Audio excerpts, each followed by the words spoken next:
けてあるのはニンニクと酒とポリンシだからでこっちは野菜を焼いて最後ウスターソースと醤油と砂糖を入れなさいって書いてあったんだけど砂糖は忘れたね。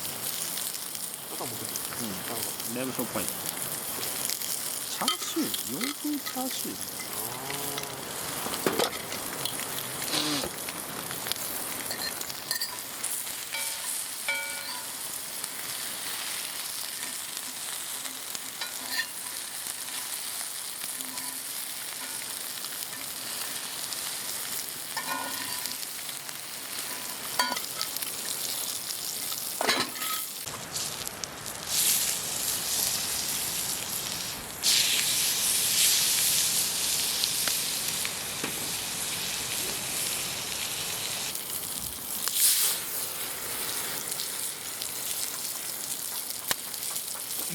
手が全部手の毛が全部消えた。今日一瞬だと思った。そして超跳ねた。熱っ。それだか。熱っ。よ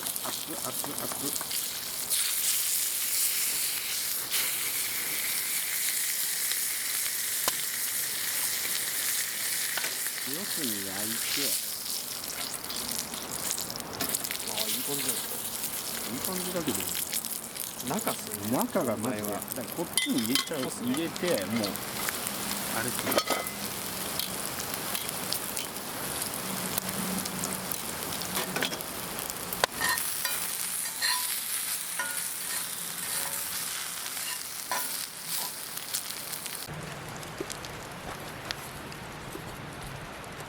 で、こうして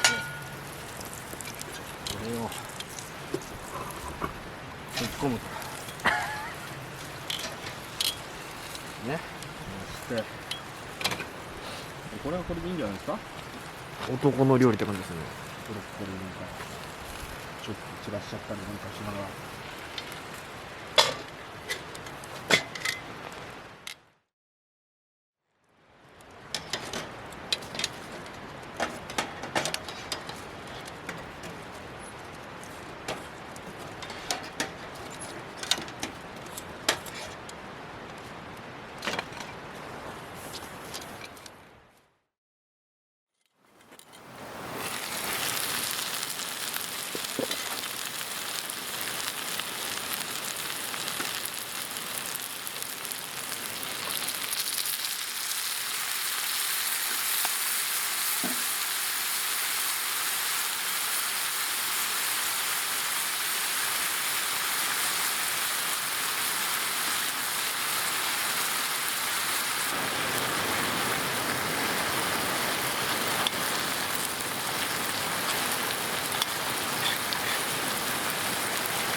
ヤミー。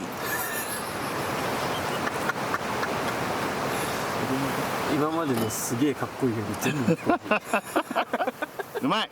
よかった。